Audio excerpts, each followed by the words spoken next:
Olá, boa tarde a todos. Bom dia para quem está no Brasil. Eu sou o Rodrigo Alvediz, eu sou chefe do setor comercial aqui da Embaixada em Londres. E é um prazer receber todos vocês para esse primeiro webinário que a gente faz sobre o mercado britânico de alimentos à base de plantas. O Reino Unido é um país que é conhecido pela sua diversidade culinária e pela apreciação pela inovação. E esse mercado aqui tem sido um mercado bastante interessante, como a gente vai tratar durante o seminário, para expansão de empresas brasileiras que começam a olhar, a tentar se internacionalizar. Né? É um setor, como a gente vai ver, que tem seus desafios, que teve um pico de interesse e agora é um setor que está começando a se estabilizar, mas a gente vê um potencial muito grande, especialmente à medida que essa preocupação ambiental em reduzir o impacto sobre o meio ambiente causado pela produção de alimentos pode trazer. Hoje a gente vai ter três palestrantes, três especialistas aqui do setor.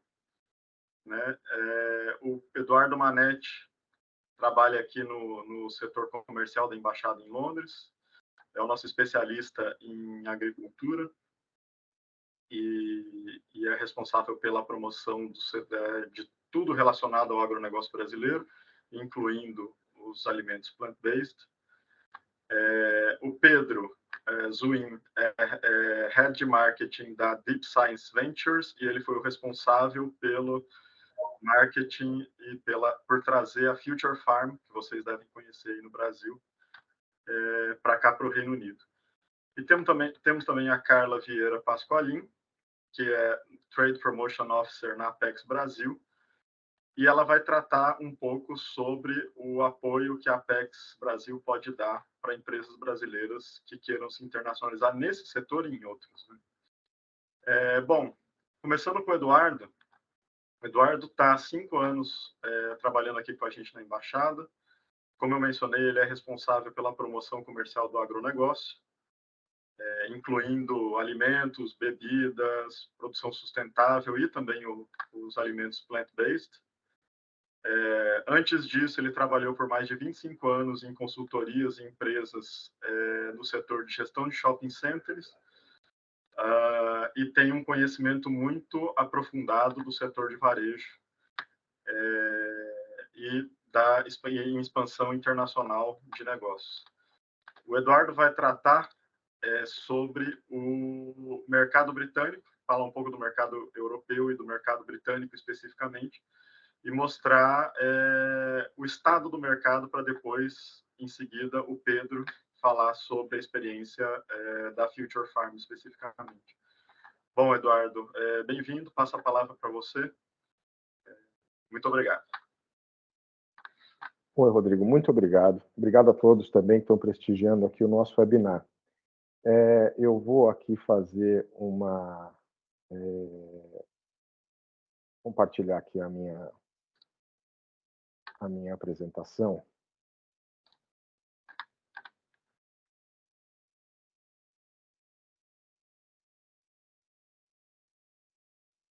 Ok, vou iniciar aqui então a minha apresentação.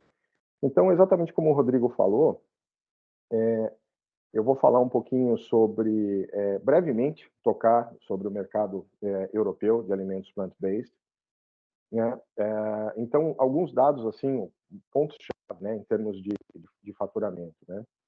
Em 2022, né, as vendas de carne vegetal alcançaram 2 bilhões de euros, ou seja, um número bem expressivo. Né? Isso representa 6% do mercado global de carne pré-embalada.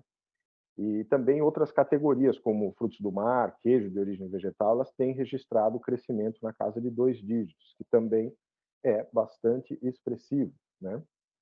E tendo tocado no mercado europeu, eu passo já diretamente e vamos afunilar direto indo para o mercado britânico, né, de alimentos plant-based. Então, alguns dados, e aqui eu elaborei assim, uma espécie de um comparativo por setor, elenquei 3 setores chave dentro desse segmento E ali na quarta são leite, queijo, iogurte, né? E os alimentos, né? Alimentos aí no caso o que engloba tudo, né?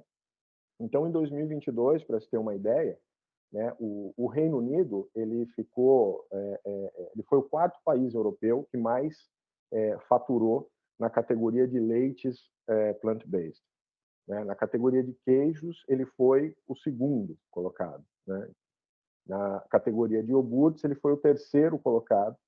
E no que engloba todos os alimentos plant-based, o Reino Unido também ele está ali em segundo colocado. Então, vocês podem ver que a Alemanha é o principal mercado, é o mercado que mais fatura hoje. E, de acordo com cada segmento, vai mudando ali, né? Você tem a Espanha para leite, a França em iogurte, né? E é importante mencionar também esses valores. Então, em termos do leite, né? Só o Reino Unido, em 2022, faturou mais de 309 milhões de euros, né? Que é um faturamento muito, muito expressivo para a categoria, né? Com queijos foram praticamente 38,9 milhões, quase 39 milhões de euros, né, de faturamento. Iogurte chegou na casa dos 65 milhões de euros, né? E isso a gente lembrando que é só o faturamento só do Reino Unido, né?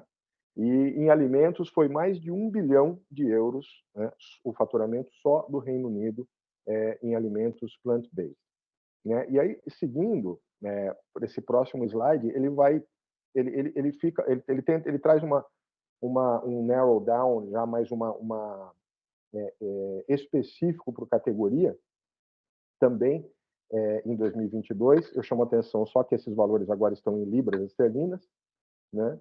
E a primeira coluna ali, que é 474 milhões de libras, né?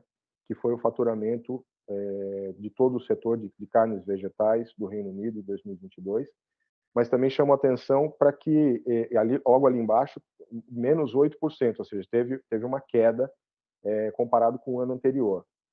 Seguindo na coluna, vocês vão ver que tem a categoria de leites teve um acréscimo, já a categoria de leites já subiu, então é uma categoria que está tendo mais demanda e também em termos de faturamento é muito significativo, mais de 276 milhões de libras, né? O terceiro vem para spreads, que são esses que a gente, né, de passar no pão, né, quase 63 milhões de libras, com também acréscimo de mais 10%. Aí, seguindo com iogurtes, teve um decréscimo de 4%, mas é um mercado também significativo, fatura quase 60 milhões, né, de libras. Queijos teve uma queda expressiva, menos 12%.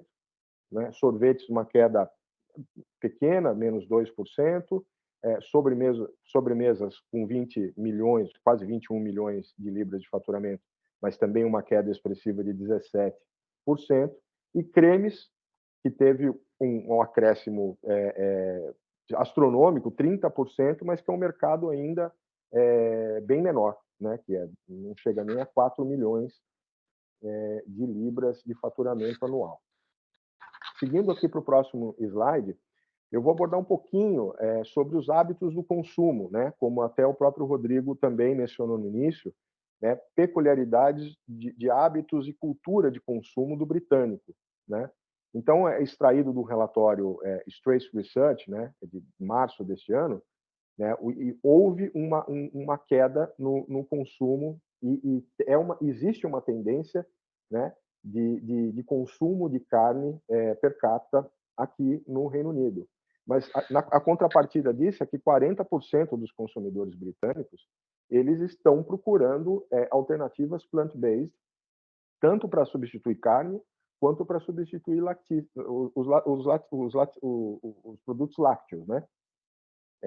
Então, no geral, o mercado de alimentos veganos no Reino Unido ele está crescendo numa taxa de quase 10% ao ano, o que se a gente tirar um pouco dos últimos anos que a gente está vivendo com a inflação pós-Covid, também com o Brexit, também com a guerra da Ucrânia, que foram agentes que interferiram muito nos últimos 40 anos aqui no país, em termos de inflação, custo de vida e tudo mais, que a inflação, inclusive, ela chegou a bater mais de 2 dígitos aqui, né?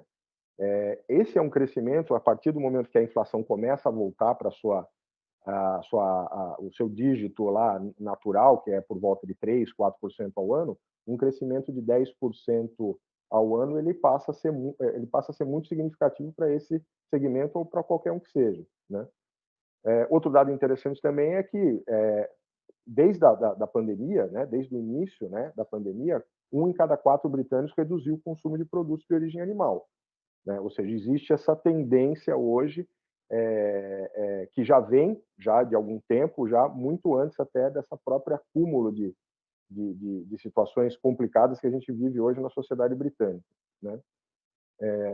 Mas a contrapartida, mais uma vez, é que, no entanto, os estudos eles indicam, né, que o custo da alimentação vegana ele é mais alto do que os produtos de origem animal.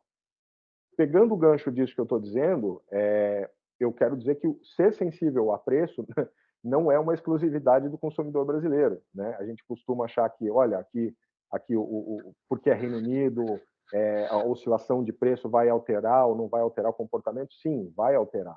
É como qualquer lugar do mundo, né? O consumidor lá de classe média baixa e o que é mais pobre, ele está, sim, sujeito a considerar outras opções quando ele se vê numa situação de uma economia um pouco mais fragilizada, né, por assim dizer.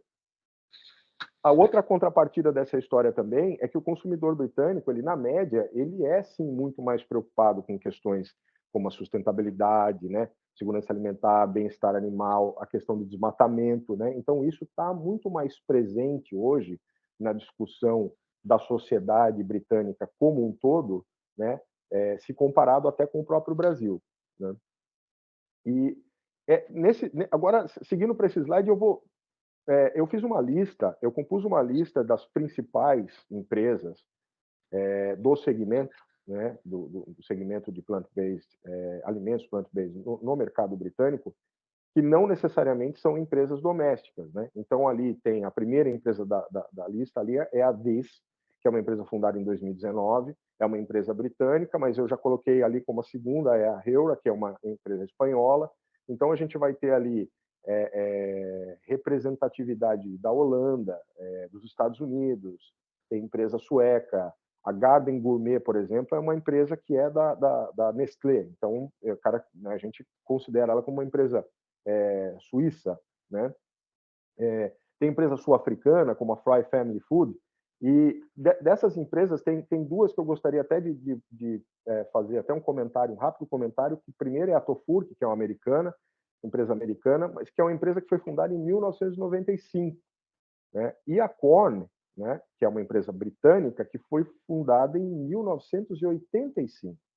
Ou seja, isso eu acho que reforça a questão da cultura do plant-based aqui, que já é uma coisa que já está passando por uma segunda geração, né? Não é nenhuma coisa de uma geração só, já é uma coisa de uma segunda geração que está começando a passar de pai para filho, né? Então, é bem intrínseco já do consumidor britânico ter essa coisa de ser flexitariano, de ser vegano, de estar atento, né, a esses temas. E aí eu chamo isso agora nesse slide, eu chamo de ajustes da categoria, e eu vou citar 3 empresas aqui, para dizer que nem tudo, obviamente, é um mar de rosas, né? Então, para citar a primeira questão que a gente teve conhecimento, isso no final do ano passado, foi sobre a Beyond Meat, que é uma empresa americana, que relatou perdas no final do ano passado, mas perdas em relação às ações que começaram a cair. Mas é importante lembrar que as ações dessa empresa, quando essa empresa, na verdade, ela fez a oferta inicial, né, de ações dela, né, fez o IPO, né, o chamado IPO, as ações dela foram lá para as alturas. Então, teve, de fato, assim, um hype muito grande em relação a essa empresa, e agora as ações começaram a cair, né? Então, isso acabou circulando na mídia, alguns analistas tentando associar isso talvez a uma espécie de que talvez o mercado estivesse desaquecendo e tudo mais. Outra notícia também que veio para corroborar com essa tese de alguns analistas de que talvez o mercado estivesse passando por dificuldade é que a Meatless Farm, que é uma empresa, essa sim, uma empresa doméstica britânica, ela demitiu muita gente, né, no meio desse ano, mas os registros dizem que a empresa, operacionalmente, ela está indo bem. Então, talvez seja também, mais uma vez, um ajuste de uma empresa que superestimou um futuro muito maior do que se imaginava e agora ela está tendo que se reajustar.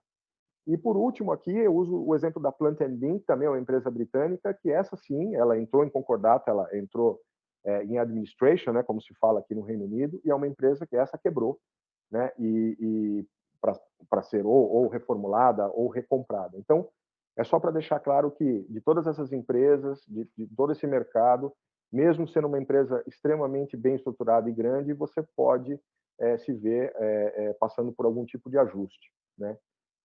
E para ilustrar essa da maneira que eu entendo esse mercado hoje, a atual conjuntura desse mercado, eu estou usando um exemplo aqui que é um gráfico, né, que chama Hype Cycle, fazendo uma tradução livre, eu diria que é um ciclo de publicidade intensiva, vamos dizer assim, né, de uma consultoria chamada Gartner. São 5 fases distintas, né? Então, você tem ali no início o gatilho de inovação, que é onde você lança esse produto novo, né? Você tem essa novidade no mercado e, com isso, se gera uma excitação, né? um interesse, né? Desperta a curiosidade e, com isso, você tem um pico de expectativa, né? Naturalmente, que a expectativa vai lá para cima, você acaba conseguindo uma série de investimentos e tudo, né? Onde se tem especulação e tudo mais. É natural que se tenha aí, na verdade, uma espécie de uma curva negativa, que vai ser o primeiro ajuste dessa categoria, né? Na tradução livre aqui, chamado de coxo de desilusão, que é uma situação onde existe o ajuste do mercado natural, onde algumas empresas, seja por má gestão, seja porque superestimaram o mercado, ou por qualquer outra razão, elas acabam se vendo numa situação não muito boa, né? E aí depois começa ali no quarto passo ali, que é uma ladeira de esclarecimento, o próprio nome diz ali como esclarecimento do próprio mercado, que começa a entender e se ajustar novamente. E aí as empresas também começam a se profissionalizar e também toda a cadeia, né, de fornecimento também se profissionaliza. E aí você finalmente chega no platô de produtividade. Eu creio hoje que o mercado britânico ele está nessa fase, nessa curva. O Pedro, muito provavelmente, ele vai é o especialista que vai poder falar muito melhor sobre isso.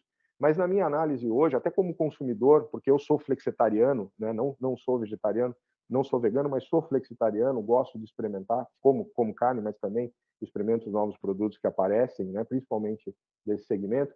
Eu vejo hoje, até por visitar os supermercados e até pelas análises que eu leio, que o mercado britânico ele está entre essa ladeira de esclarecimento e esse platô de produtividade. Tá? É isso. Eu agradeço mais uma vez. Eu coloquei aqui o meu e-mail. Estou à disposição para qualquer dúvida que vocês tiverem e agradeço mais uma vez. Obrigado. Obrigado, Eduardo. Muito boa apresentação. Especialmente, achei interessante essa parte final, em que você menciona o estágio do mercado. Né? Assim, é um mercado que, talvez para as empresas brasileiras para se expandirem para cá, se fosse um mercado que ainda estivesse na fase do pico de expectativas, poderia ser um problema. Você teria muita empresa, uma aparência de muita demanda, mas que isso decairia. Com o mercado um pouco mais estabilizado ali, subindo naquela ladeira que você menciona e chegando ao platô de produtividade, é um mercado que já está estabelecido. Né? E por isso mesmo é mais fácil das empresas brasileiras que queiram vir para cá se internacionalizar. A gente vai voltar a isso provavelmente mais para frente na sessão de perguntas. Inclusive, pessoal que está participando, a gente tem aqui do lado do chat, aqui em cima, tem um botão que é P&R, ou se tiver em inglês, Q&A, onde vocês podem fazer perguntas. A minha ideia é juntar as perguntas que surgirem para todos os palestrantes e fazer a pergunta no final. Então, se vocês tiverem uma pergunta, escrevam, por favor, a pergunta. E se quiserem direcionar para algum participante específico, é só escrever. Essa pergunta é para o Eduardo, essa pergunta é para o Pedro, essa pergunta é para a Carla. Bom, em seguida a gente vai passar então para o Pedro, que, como eu mencionei, foi o responsável principal pela estratégia da Future Farm de se expandir para o Reino Unido. Né? O Pedro tem 12 anos de experiência com startups e grandes empresas, é executivo, foi operador, é investidor anjo. Hoje ele é Head of Marketing da Deep Science Ventures, como eu tinha mencionado. Né? Ele tem uma experiência muito importante também na Ambev, trabalhando em campanhas de marketing cultural, influenciadores, parcerias-chave para marcas, tanto para a Brahma, que nós conhecemos no Brasil, quanto para as outras empresas do grupo, como a Budweiser, a Stella Artois e a Corona. E o Pedro vai falar um pouco, ele vai trazer isso que o Eduardo estava tratando de forma mais geral para o específico. Ele vai falar do caso específico da expansão de uma empresa brasileira para cá, para o mercado, as preocupações que a empresa teve durante a sua expansão e o que ele pode aprender com essa experiência para passar para vocês. Então, Pedro, a palavra é sua. Muito obrigado. Obrigado, Rodrigo. Eduardo, acho que foi um ótimo né, esse overview, né, essa visão geral do mercado. Primeiro, é um prazer estar falando com todos vocês. Em cima do que o Rodrigo falou, fui um dos corresponsáveis, junto com o Daniel Vanderlei, depois todo o time que a gente montou aqui, junto com o suporte do time no Brasil, e está trazendo a Fazenda Futuro. Isso aconteceu no final de 2020, que a gente fez uma parceria com um distribuidor que tinha também ramificações aqui no UK, e a gente acabou entrando no Sainsbury's, que é o segundo maior varejista aqui do UK, por um programa que eu posso falar um pouquinho mais, que é o programa de Future Brands. Então, assim, eu acho que, voltando um pouco do que o Eduardo estava falando, eu acho que a gente está nesse momento em que o mercado está se ajustando no UK, antes até do que está acontecendo na Europa, e seguindo um pouco o que aconteceu também nos Estados Unidos. Mas eu acho que isso é uma oportunidade, porque muitos dos grandes varejistas, o Tesco também tem isso, o Tesco é o maior varejista aqui do UK, eles têm programas que eles buscam marcas inovadoras que não só vão trazer uma proposta de valor para o consumidor que é nova, mas que também estão em linha com a agenda de ESG desses grandes varejistas que sofrem muita pressão global pelo seu impacto.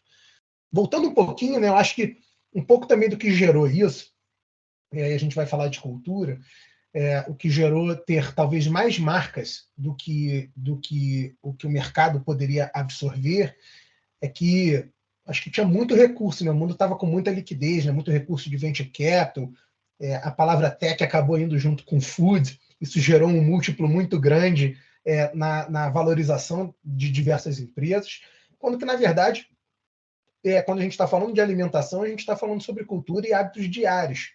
Então, isso é algo que demora para se modificar, né? Então, essas grandes valorizações, eu acho que criaram quase como uma corrida do ouro, que muita gente que não tinha, talvez, a paciência ou o entendimento da categoria de alimentos e bebidas, e também diversas outras categorias que podem ser plant-based, que a gente acha que para um próximo seminário, acho que pode ser muito interessante a gente falar sobre isso, acabaram entrando dentro desse universo, muitas vezes apenas com uma marca, mas sem um grande diferencial de qualidade de produto, de procedência e tudo mais. Eu acho que, falando rapidamente da Fazenda Futuro, e depois talvez falando um pouco das oportunidades que existem, um pouquinho do landscape na minha visão como empreendedor, eu acho que o que fez a Fazenda Futuro dar certo tem uma questão de timing que é muito importante na nossa entrada aqui, mas tem uma questão da marca ser uma marca que era diferente para o mercado britânico, principalmente porque a gente focava nas pessoas que comiam carne, dando uma opção saudável e sustentável para quem queria ajudar o planeta ou a sua saúde, ou os animais, e ao mesmo tempo se tornando uma indulgência do vegano, né? Então, quando a gente olha para o mercado inglês, os flexitarianos, como o Eduardo falou, não param de crescer. E você ter a Corne aqui há 40 anos, praticamente, faz com que você tenha segundas e terceiras gerações de ingleses que estão acostumados a comer substitutos vegetarianos e veganos nas suas dietas. Então, isso é muito legal, mas gera essa necessidade de diferenciação que é muito, muito importante. Então, a nossa marca tinha um apelo visual muito bom, mas a gente tinha uma proposta única de valor, que a qualidade do produto, né, a marca e o produto, né, que foram concebidos pelo Marcos Leta, porque é um puta empreendedor, um grande empreendedor, formavam esse diferencial, mas a gente conseguia agregar isso com preço. Então, preço, né, como o Eduardo também estava falando, o preço é fundamental nesse mercado. Assim como em qualquer lugar do mundo, né? Às vezes a gente acha que só o brasileiro é sensível a preço. Cara, a elasticidade de preço aqui com demanda tem uma correlação total. E na minha experiência, em diversos outros mercados que a gente também expandiu, como Holanda, Austrália, sul da Europa, Alemanha, África do Sul, isso está presente no mundo inteiro, inclusive na Suíça. Então, isso é muito importante. E também importante para você poder oferecer para o varejista a margem. A margem que o varejista opera ou quer operar dentro de uma categoria que ela é um affordable premium, vamos dizer assim, né, que ela está um pouco acima de item de necessidade básica, aqui varia entre 30% e 40%. E essa era a margem que o varejista queria ter, por exemplo, com um produto plant-based na ponta. Então, é importante que o preço seja competitivo, e aí você vai, né, ter esse desafio de operar a própria margem da tua companhia e da tua marca. Então, com sabor que era superior aos concorrentes, que a gente tinha um produto muito bom, com preço que era fazer com que pudesse existir relevância para o consumidor final que queria ter uma experiência funcional melhor, a gente tinha uma marca que dava um apelo emocional aí, que fazia com que as pessoas quisessem experimentar.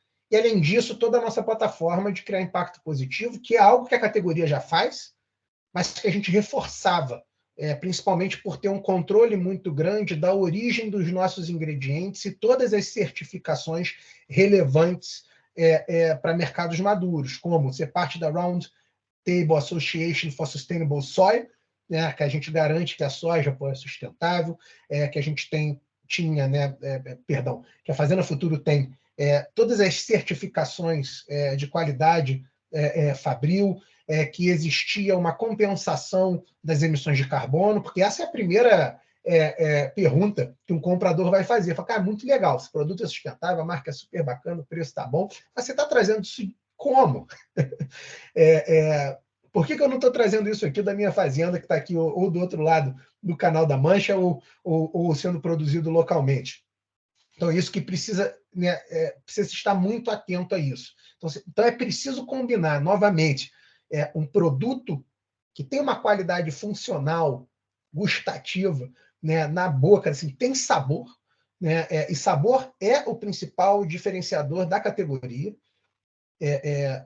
Da minha experiência de olhar para o mundo inteiro, a gente só gera transformação através de sabor, e aí sim a gente fala que é sustentável, aí sim a gente fala que ele é bom para a sua saúde e tem o benefício given de não trazer impacto negativo para o planeta e para os animais. Então, combinar isso tudo com uma marca legal é onde está a oportunidade aqui no UK. Pelo menos no meu ponto de vista. E aí você precisa achar as pessoas que se identificam com a tua marca. Isso é muito, muito, muito importante. Então, você precisa fazer algo que, às vezes, uma grande marca, alguém que já está aqui há muito tempo, não faz mais, que é se relacionar com as comunidades, com provavelmente os influenciadores, ter um relacionamento mais próximo com o teu distribuidor, e achar, principalmente, esse grande distribuidor que vai te ajudar num processo que ele é muito diferente, pelo menos na minha experiência, do que é no Brasil, com os compradores dos grandes varejistas. A gente pode falar um pouquinho da dinâmica deles, eu vou falar já, mas eu acho que o que é mais importante ter em mente é que esses varejistas trabalham com tempos e movimentos distintos de como a gente está acostumado, por exemplo, no mercado brasileiro. As janelas de listing, as janelas de lançamento de produtos aqui, elas são apenas 2, ou no máximo 3. E você só consegue lançar um produto fora dessas janelas em casos muito extraordinários. Nem, por exemplo, empresas aqui que têm uma relevância muito grande no faturamento desses grandes varejistas conseguem controlar isso. E esses grandes varejistas buscam uma relação de profitabilidade, né, de lucro por metro quadrado dentro das suas lojas, ou dentro do seu e-commerce, dentro do seu inventário, que é agressiva. Então, a tua recompra precisa ser muito, muito forte, né? A tua recompra precisa ser muito relevante. Você sempre vai trabalhar com números de recompra, números de faturamento, e nessas janelas de listing, você também pode ser delisted, você pode ser deslistado, né? Você pode ser convidado a não estar mais naquela gôndola. E para isso é importante que se reflita sobre 2 approaches. Um approach é você construir a marca em lugares menores, você construir a tua marca através do e-commerce próprio, você pode fazer isso com terceiros, através de e-commerces especializados, através de pequenos varejistas, através do on-trade, né, onde as pessoas estão consumindo, de restaurantes, bares e etc., de redes menores, que às vezes têm gôndolas de saúde, como focadas em saúde, sustentabilidade e produtos plant-based, como Holland & Barrett ou você precisa de muito recurso para garantir que no começo, com uma marca que ainda não é conhecida pelas pessoas, você faça muito trial, você faça muita experimentação e dê para elas um incentivo para que elas voltem e te comprem e que tente se construir na rotina dessas pessoas frequência. Frequência é o mais importante dentro da categoria. Quando a gente fala dos grandes compradores, para mim eles se dividem em 3 grandes blocos. Você tem o mundo premium, que você tem o Waitrose, o Ocado, que é o maior online que tem hoje, e você tem o Marks & Spencer, que trabalha apenas com marca própria, tirando grandes marcas como Coca-Cola e etc. Eles trabalham apenas com as suas marcas. E quando a gente fala de marca própria aqui, esse é um mercado que ele é menos desenvolvido que a Alemanha, por exemplo, onde uma concentração de volume é enorme dentro de marcas próprias, pela própria relação do consumidor com marcas próprias, mas é muito mais avançado que no Brasil. Então, a marca própria é um grande concorrente, tá? Dentro de qualquer categoria que você esteja inserido, e principalmente na categoria dos mercados, no segmento dos mercados velho, né, dos supermercados velho, que é o que mais cresce no Reino Unido, com o que aqui está se chamando, né, a crise de custo de vida. Você tem os prêmios, né, como eu falei, e você tem o core, que é onde está o maior volume de compra do consumidor. Eles são o Tesco, que é o maior, o Sainsbury's, você tem o Morrison e você tem o Asda, que é o Walmart daqui. Com a Fazenda Futuro, demorou, eu acho que 2 anos para a gente entrar em todos os grandes relevantes. Isso é um feito meio que histórico, porque assim, é um mercado que time, como eu estava falando, ele é mais devagar, né? E você tem toda uma rede de feiras que eu acho que você tem que participar aqui, ou tentar estar e fazer parte, para que você tenha a possibilidade de conhecer também os compradores e botar a tua marca out there, né? A tua marca sendo vista como uma marca que existe. Você tem a própria Plant-Based World Expo, que acontece, mas você tem outras feiras mais abrangentes do mercado de alimentos e bebidas, por exemplo, que também podem ser uma alternativa e você consegue ter bolsa, enfim, acho que a Apex vai falar um pouco melhor, né, sobre isso. Então, a gente vem desse lugar que esses varejistas têm segmentos diferentes, né? E você tem um terceiro, né, como eu estava falando, que é o mais cresce, que é o velho, que trabalha muito com marca própria, que é o Aldi e o Lidl. Então, esses caras são os que mais crescem. A vantagem dos varejistas core é que eles têm programas de inovação. O Tesco tem o Tesco Labs, né? O Sainsbury's tem o Future Brands, que é um pouquinho do que eu estava falando no começo. E, turma, me avisa do tempo, tá? Quando eu tiver que wrap up, porque dá para falar muito sobre o ecossistema e a questão das marcas, né?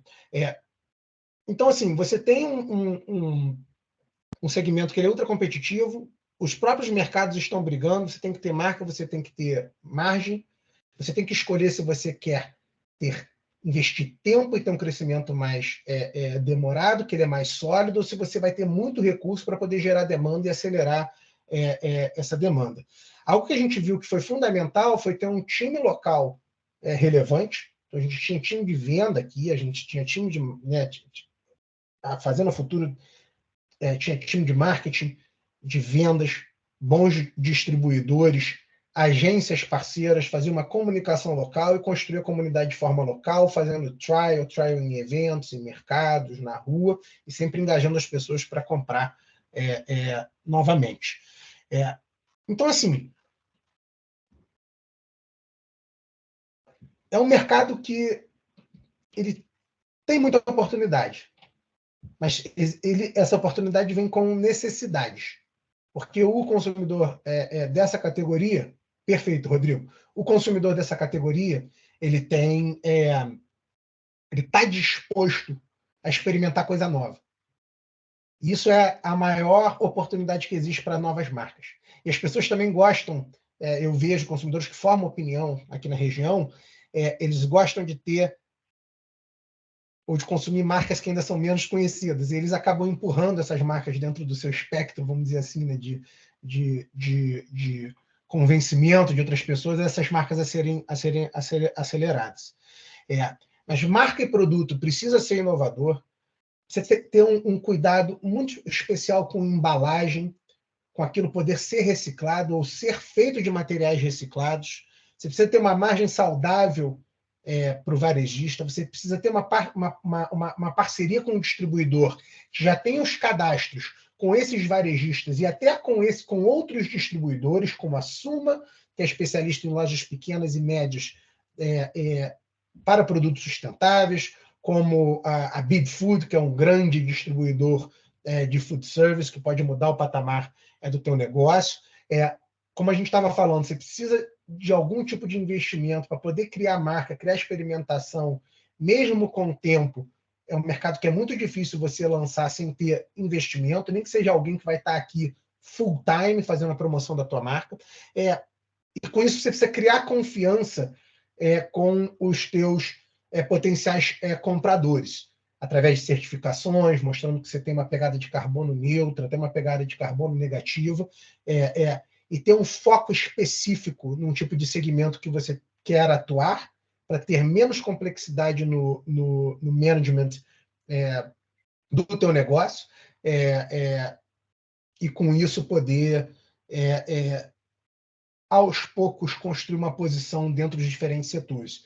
Então, se tivesse muito tempo e muito recurso, eu construiria a marca primeiro em bares e restaurantes, depois passaria para as pequenas lojas que formam opinião dentro dos diferentes bairros, com o e-commerce próprio, construindo relacionamento com influenciadores, fazendo eventos para juntar essa comunidade, e com isso mostrando esse número para um varejista ou para um distribuidor, falando, eu tenho uma marca diferente aqui comigo. E aí você vai aos poucos fazendo isso acontecer, e é um processo que ele não é realizável no curto prazo. Tá? Acho que temos todas essas complexidades, mas temos também ventos a favor. A agenda de ESG de qualquer player aqui, independente do seu tamanho, muito por conta da demanda dos consumidores, ela é mais acelerada aqui no Brasil e ela acontece, eu acho que com mais impacto. Os consumidores querem alternativas. Já estamos na terceira geração de vegetarianos, veganos,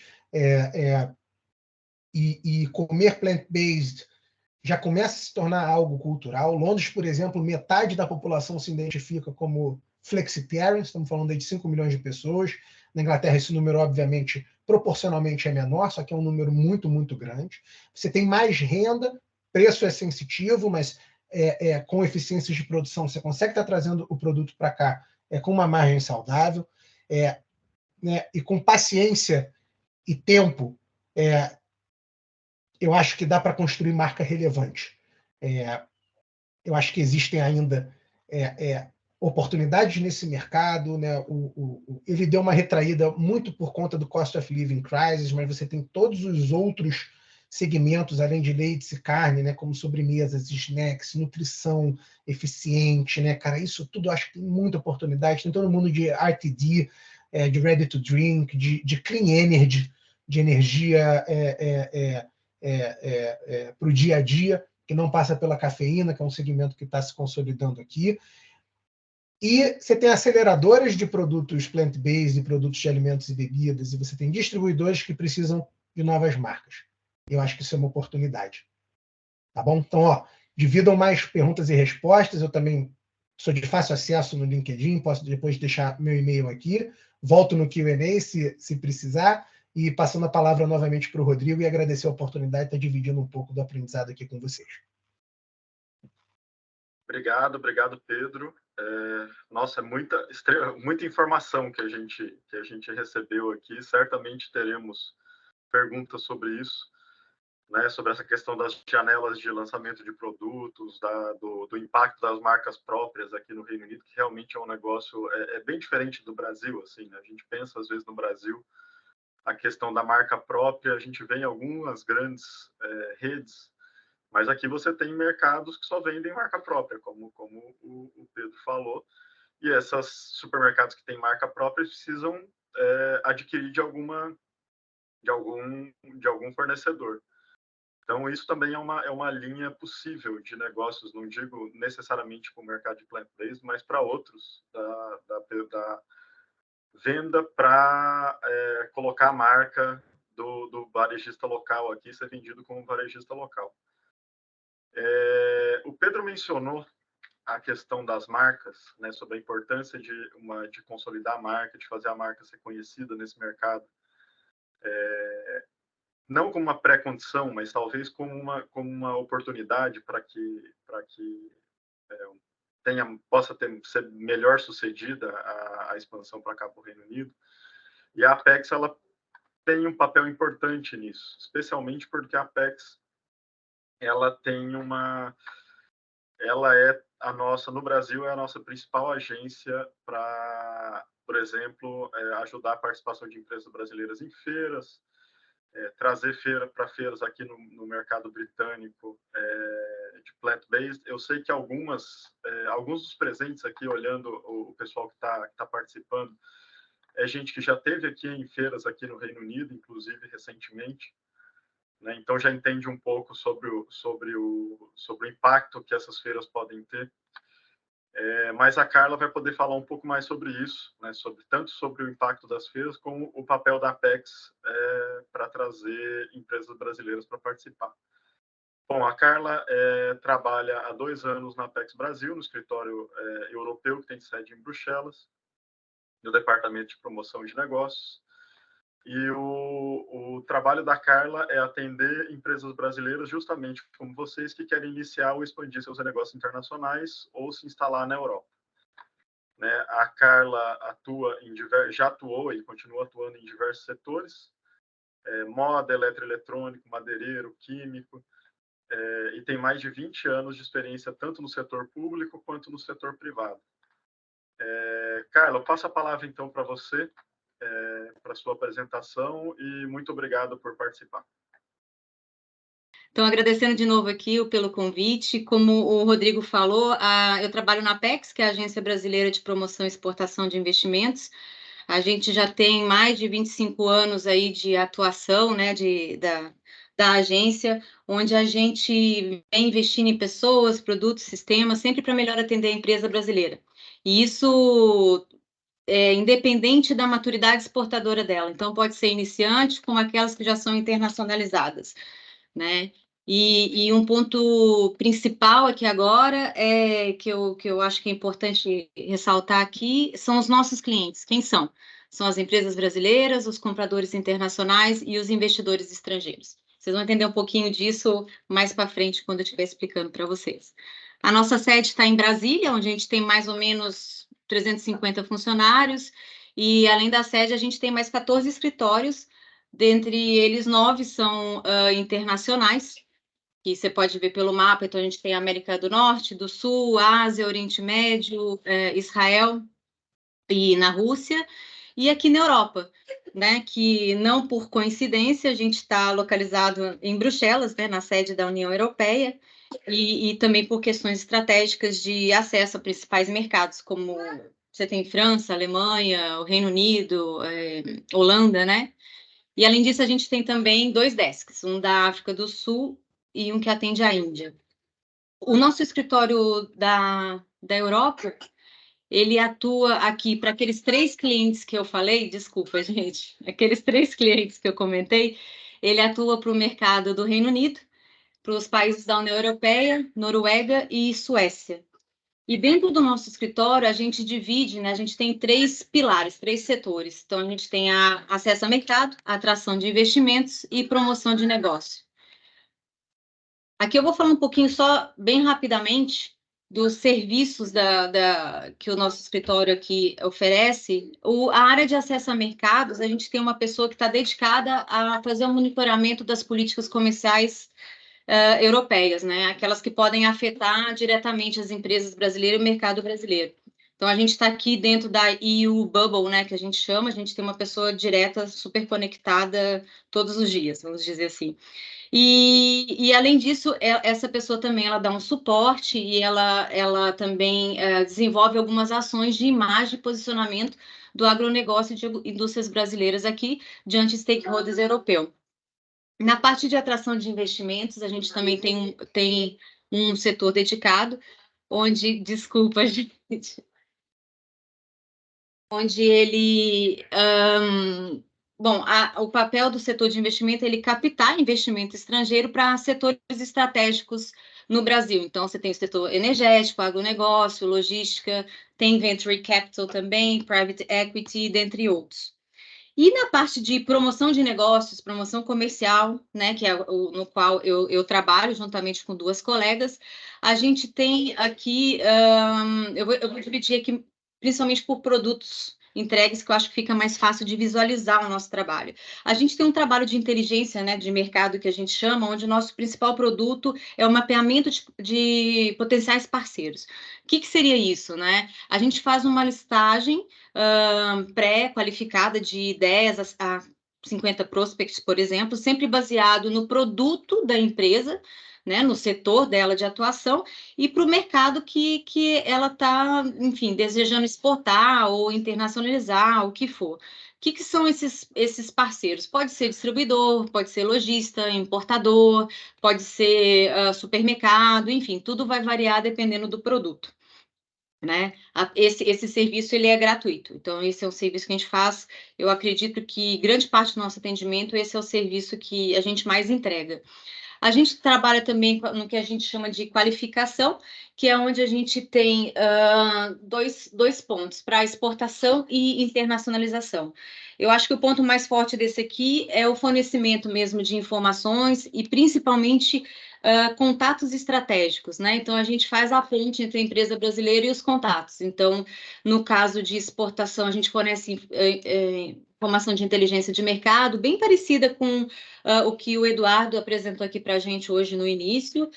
Inclusive, um dos grandes parceiros nossos aqui, tanto na parte da inteligência e na qualificação, é o Secom Comercial, isso das embaixadas do Brasil, né, dentre outros. E na parte, a gente fornece também informação sobre feiras, eventos, publicações, informações de barreiras, tarifas, então, tudo isso para a empresa brasileira do lado de exportação.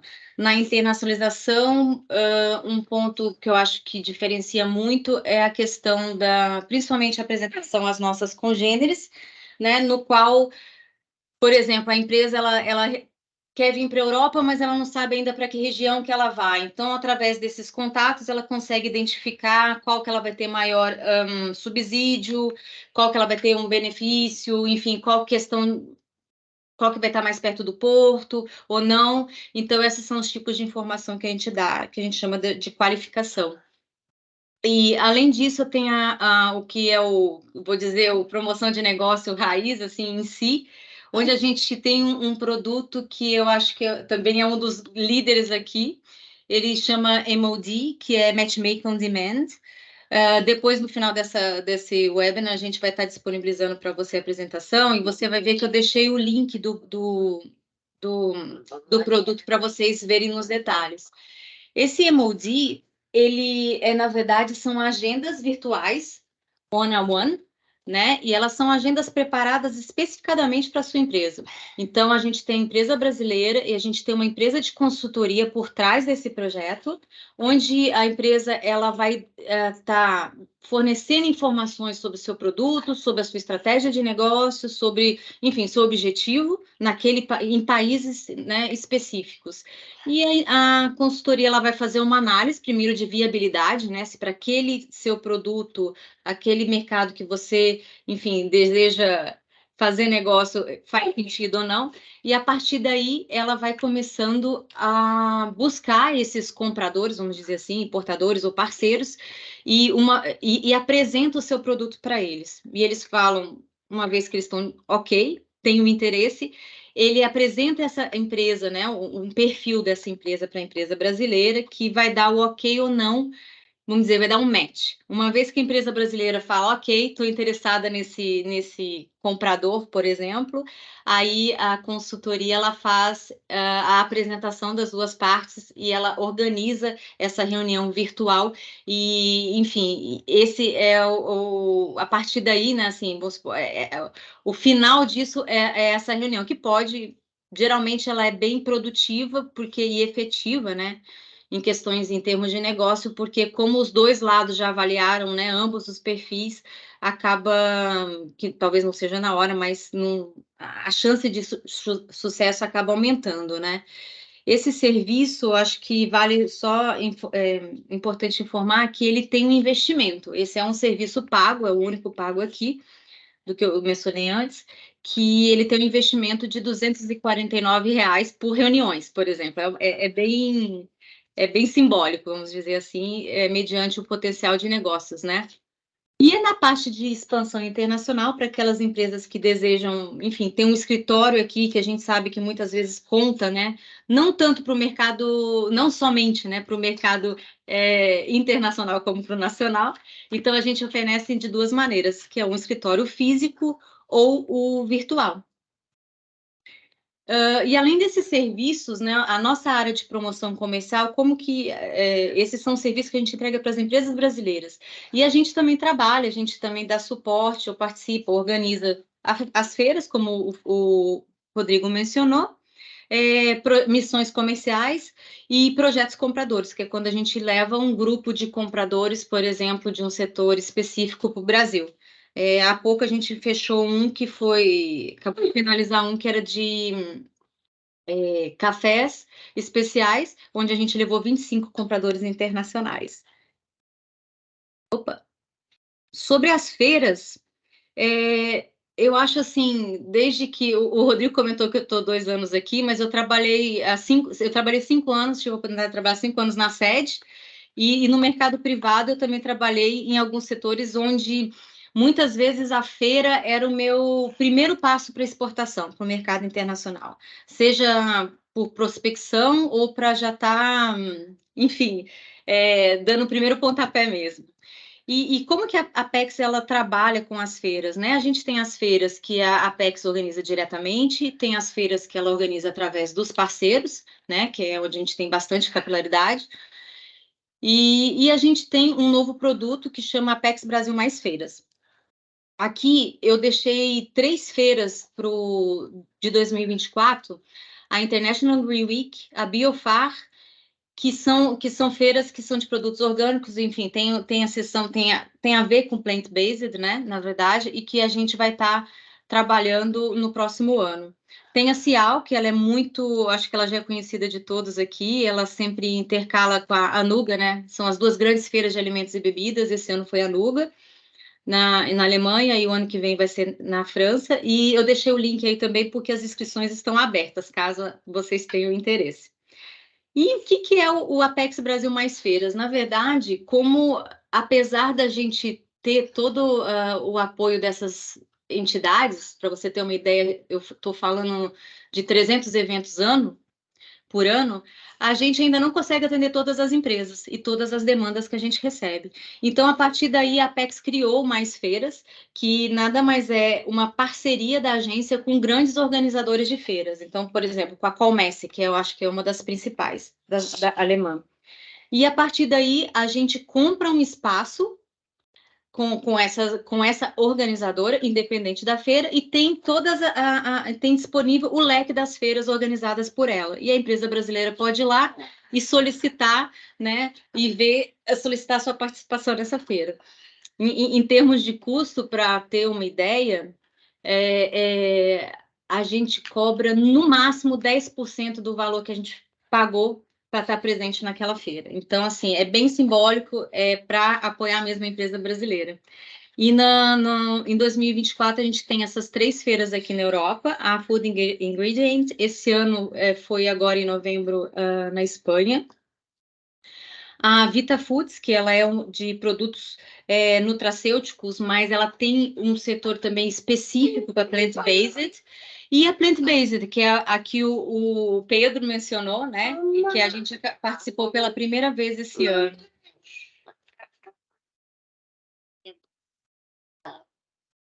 E eu até perdi o fio da meada, desculpa, gente. E aí a gente tem essas 3 feiras, então, que a gente vai estar no próximo ano, no Mais Feiras. E o calendário ainda não está disponível, mas tem o contato, o e-mail direto. E aqui no próximo slide, eu deixei para vocês o caminho no site.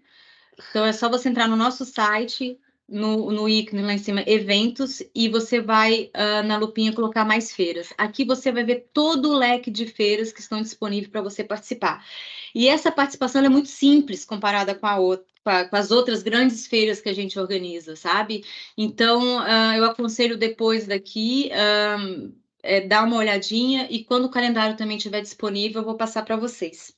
E voltando um pouquinho, só na Plant-Based, esse ano a gente participou pela primeira vez, participamos com 6 empresas, né?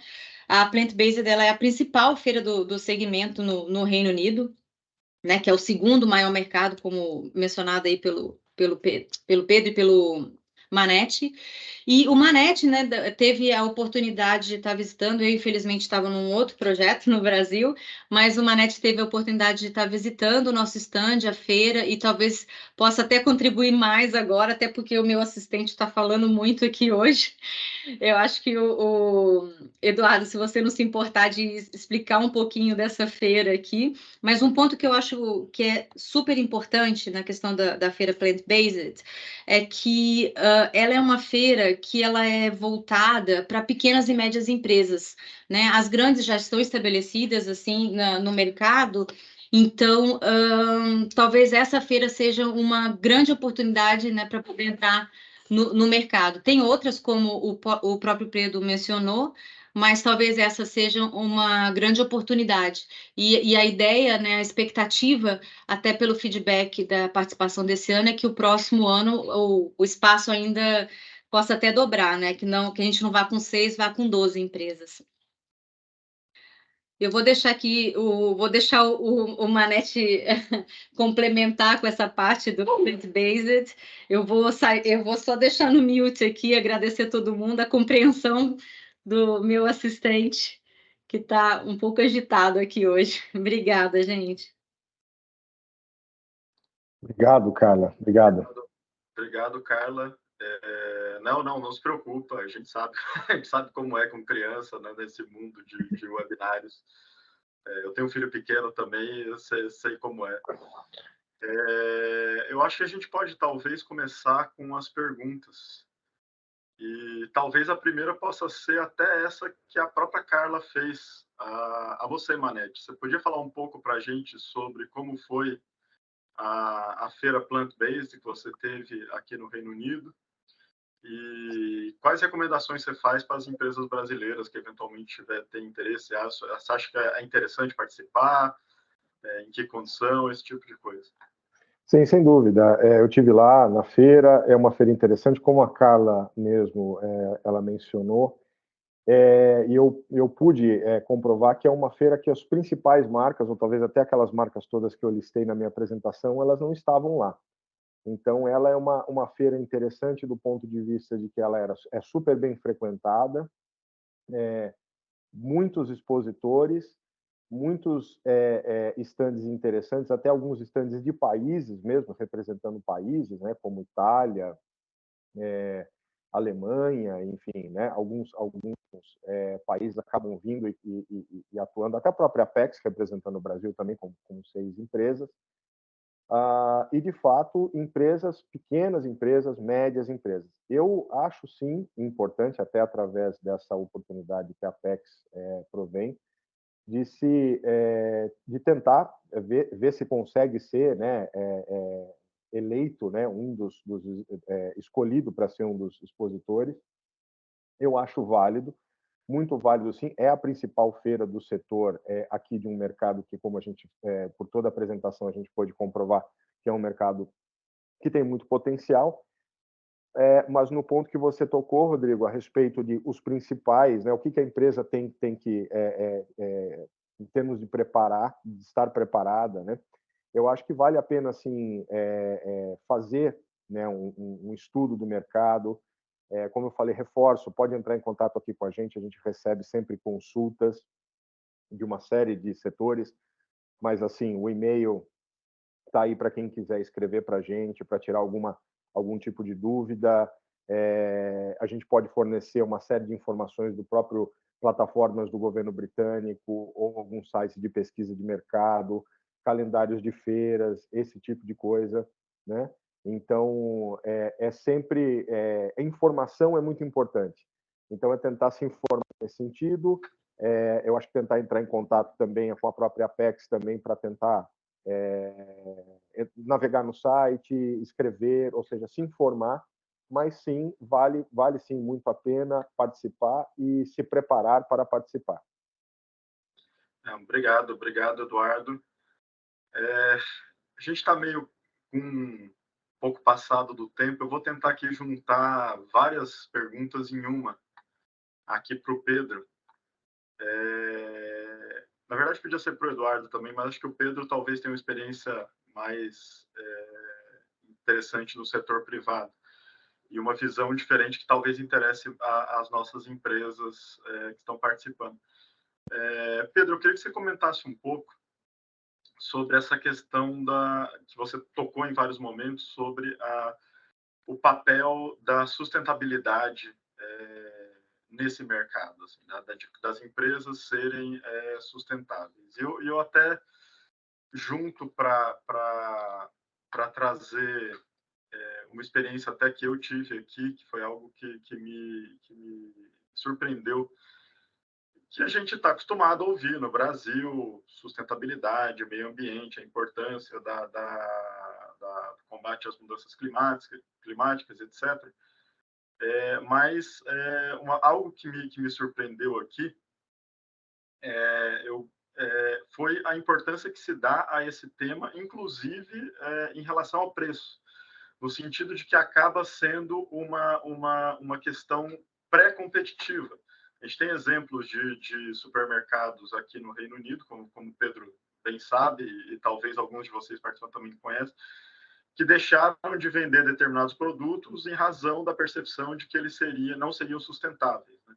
Então, não é nem uma questão de preço, o produto podia ser mais barato, mas o supermercado varejista se recusa a vender porque ele associa aquele produto a desmatamento e o cliente dele não quer. O cliente dele ele não compra, então o varejista deixa de comprar. Nesse mercado de plant-based, a gente vê muita campanha tratando da expansão desse mercado como uma possibilidade de reduzir a pegada de carbono, digamos assim, né? As pessoas tentam, elas estão migrando talvez da proteína animal para a proteína vegetal no intuito de diminuir a pegada de carbono associada à pecuária. Você podia comentar um pouco isso com a gente, Pedro? Como é que foi, especialmente na experiência da Future Farm, essa necessidade de demonstrar sustentabilidade para você conseguir chegar no mercado, nem em questão de preço ainda, é uma questão anterior. Sim, sim, não, perfeito, Rodrigo. Acho que essa pergunta esse vamos dizer assim, é o baseline, né? É o ponto que a conversa começa. Eu acho que se você não tiver credenciais sustentáveis, principalmente dentro dessa categoria, você nem chega a falar sobre preço. A gente, na época, né, a Future Farm entrou no Tesco, que é o maior vendedor aqui do UK, e foi o terceiro grande mercado que a gente acabou entrando, isso com mais de 1 ano e meio, 2 anos de operação. E eu lembro até hoje, né, quando a gente recebeu o e-mail da compradora, confirmando e tudo mais, a primeira coisa que ela falou foi, cara, foi compromisso de vocês com sustentabilidade. As nossas embalagens serem 100% recicláveis, a gente está neutralizando a pegada de carbono, de ter toda a certificação da soja. Esse é o mínimo. Se não tiver, é muito difícil jogar com a galera grande.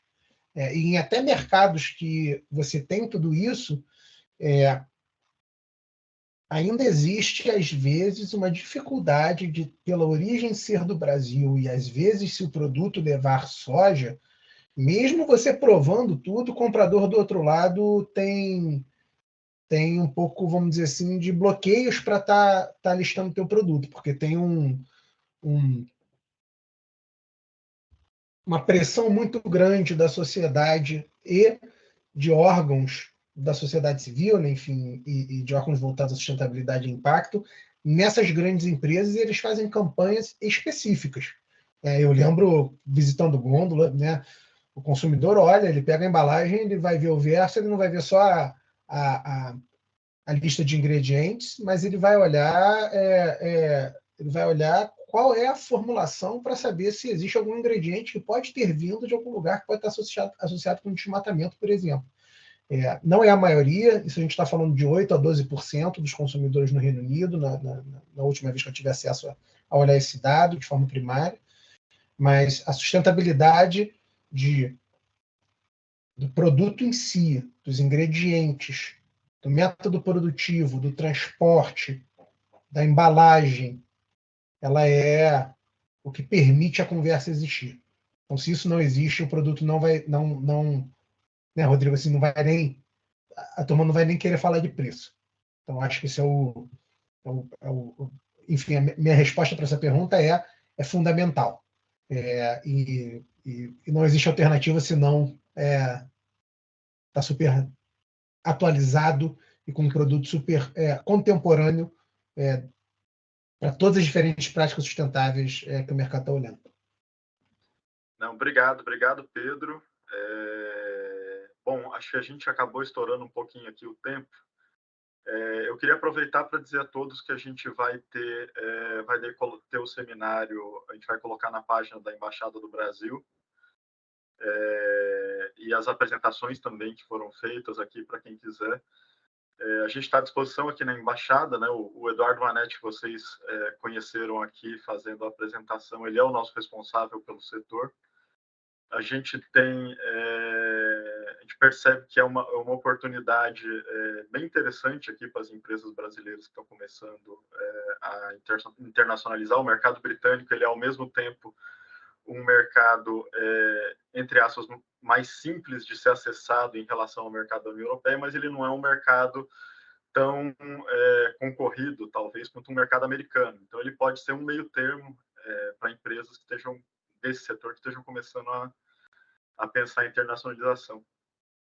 Eu queria agradecer muito ao Pedro, ao Eduardo e à Carla pela participação, colocar novamente à disposição de todos